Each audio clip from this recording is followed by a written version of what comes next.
Saudara-saudara, saat ini saya dan tim gereja sedang selesai tapping.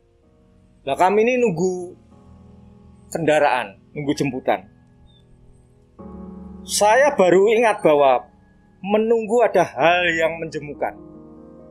Tapi juga saya ingat bahwa saat ini kita sedang masuk masa Advent. Masa Advent adalah masa penantian. Saya mau tanya ke Pak Abed, monggo bisa nggak menjelaskan ini tentang penantian dan menunggu itu tadi yang menjemukan? Monggo Pak. Baik, terima kasih Pak Agus. Tapi mungkin sebelum kita berbicara tentang penantian, menunggu begitu, mungkin ada Bapak, Ibu, saudara-saudara yang ingin penghayatan kita tentang Advent dan sebagainya, mungkin ingin mengungkapkan sesuatu, dipersilakan. Pak Arya, ya, Pak?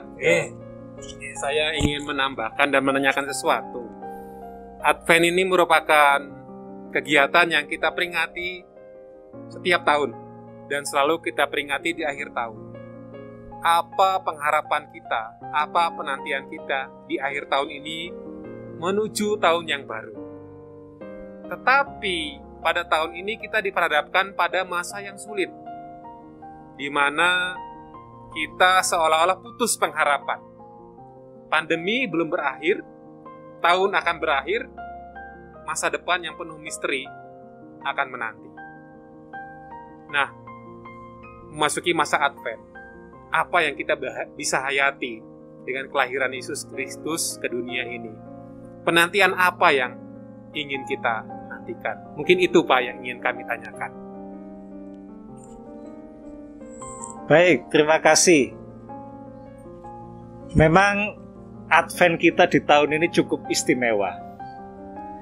Tetapi saya ingin mengajak kita untuk bersama-sama mendekatkan situasi yang kita alami saat ini dengan kisah-kisah di sekitar kelahiran Tuhan kita Yesus Kristus.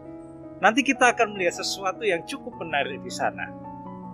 Coba kita perhatikan catatan Injil Matius pasalnya yang pertama, Matius 1, kita perhatikan secara khusus ayat 20 sampai 24. Matius 1 ayat 20 sampai 24. Ayat 20 sampai 24. Bunda membacakan ya untuk kita semua ya.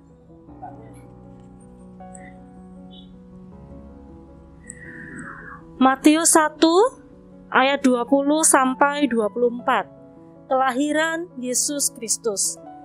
Tetapi ketika ia mempertimbangkan maksud itu, malaikat Tuhan nampak kepadanya dalam mimpi dan berkata, "Yusuf, anak Daud, janganlah engkau takut mengambil Maria sebagai istrimu, sebab anak yang di dalam kandungannya adalah dari Roh Kudus. Ia akan melahirkan anak laki-laki, dan engkau akan menamakan dia Yesus, karena dialah yang akan menyelamatkan umatnya dari dosa mereka." Hal itu terjadi supaya genaplah yang difirmankan Tuhan oleh Nabi. Sesungguhnya, anak darah itu akan mengandung dan melahirkan seorang anak laki-laki, dan mereka akan menamakan dia Immanuel, yang berarti Allah menyertai kita. Sesudah bangun dari tidurnya, Yusuf berbuat seperti yang diperintahkan malaikat Tuhan itu kepadanya. Ia mengambil Maria sebagai istrinya. Nah, terima kasih. Nah, ini adalah suatu catatan Alkitab yang menarik. Jadi, rekan-rekan sepelayanan dan juga ibu bapak, saudara semua, kekasih-kekasih Tuhan dimanapun berada. Ketika kita berbicara tentang masa Advent, masa penantian, itu pun sebetulnya dialami oleh Yusuf pada waktu itu. Yusuf yang akan mengambil Maria sebagai istrinya, ternyata pada waktu itu juga mengalami suatu keadaan, suatu masa yang juga tidak menyenangkan. Kok tidak menyenangkan, Pak Pendeta? Bayangkan saja. Seseorang yang sedang berpacaran, bertunangan, kemudian menerima kabar bahwa pacarnya atau tunangannya itu mengandung. Ini adalah situasi yang sungguh-sungguh sangat tidak mengenakkan. Dan itu dialami oleh Yusuf. Dia merasa takut.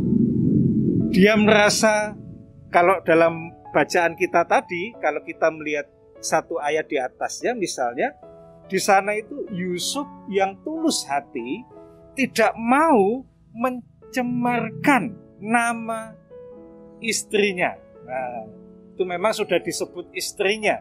Itu suatu tradisi Yahudi. Ketika orang sudah bertunangan, ya, sudah siap untuk sampai kepada jenjang perkawinan, itu sudah disebut istrinya.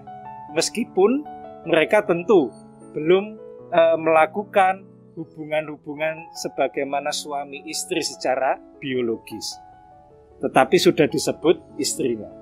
Tulus Yusuf. Apa yang dia alami?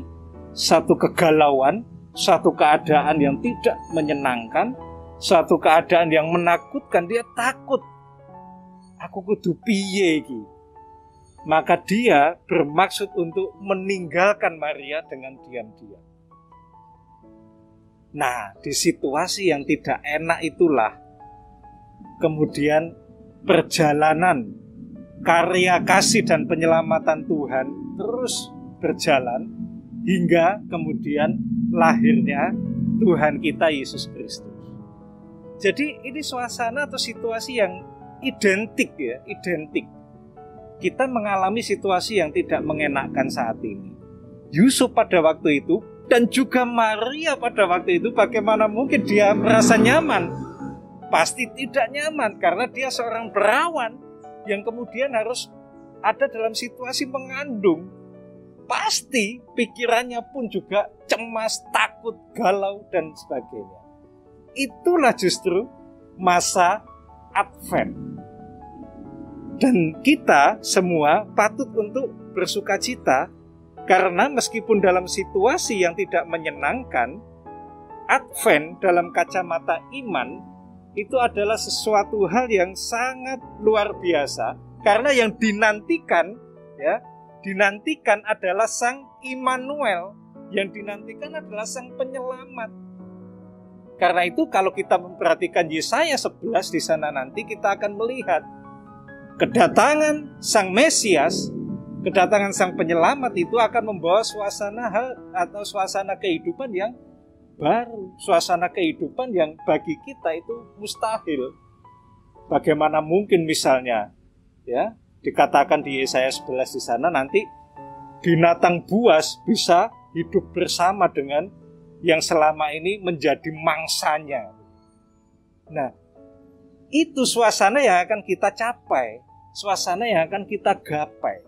Karena itu, meskipun saat ini kita ada dalam situasi yang sulit, tidak menyenangkan, nantikanlah janji dan karya Tuhan, karya kasih Tuhan bagi saudara dan kita semua.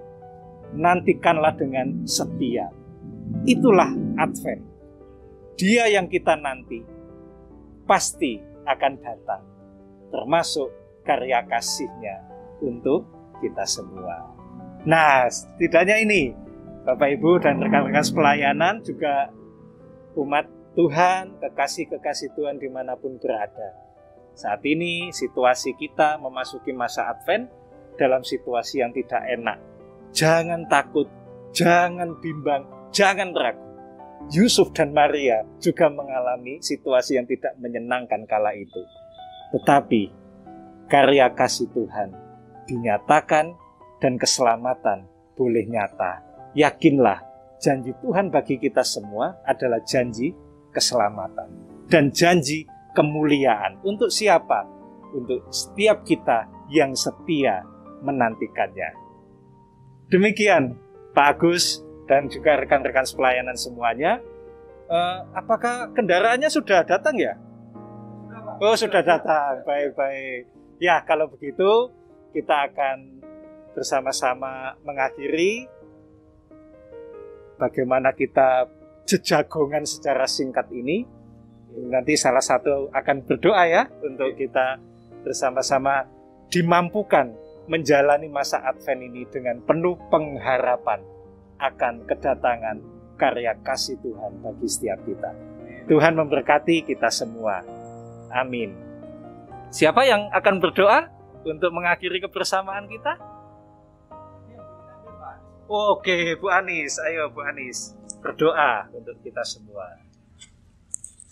Ya, Bapak Ibu sekalian yang di rumah, jemaat sekalian yang terkasih, mari kita sama-sama menutup perbincangan kita ini di dalam doa. Mari kita berdoa. Kami mengucap syukur Tuhan karena kami sudah boleh menikmati segala macam situasi yang terjadi di dalam kehidupan kami. Baik itu menyenangkan, baik itu juga sesuatu yang membuat kami merenung dan harus menunggu, menahan diri. Juga situasi yang kami juga harus menantikan sesuatu dan membangkitkan perasaan agar kami senantiasa menggantungkan harapan kami padamu. Tuhan Yesus, inilah kami dengan segala kemanusiaan kami, dengan segala kelemahan kami. Tapi biarlah kami Tuhan mau menyerahkan semuanya ke dalam tangan-Mu. Kalau kami tadi sudah berbincang dengan santai dan kami mengingat kembali bahwa kami harus tetap menunggu dan berharap akan kehadiran-Mu di dunia ini dan berharap Engkau menjawab semua doa dan permohonan kami Tuhan. Biarlah itu yang akan menjadi pegangan kami. Biarlah itu yang menjadi semangat kami untuk menjalani kehidupan kami berikutnya. Biarlah kami juga mampu menantikan kedatangan-Mu Tuhan di masa Natal, dalam waktu-waktu ke depan. Terima kasih Tuhan, inilah kehidupan kami dan kami mohon Kau juga menyertai kami dalam setiap apapun yang kami lakukan dan kami kerjakan. Kami mohon berkat-Mu, kami mohon kasih-Mu dan pimpinlah kami Tuhan. Di dalam nama Tuhan Yesus kami menyerahkan semuanya. Haleluya. Amin. Terima kasih. Terima kasih. Shalom.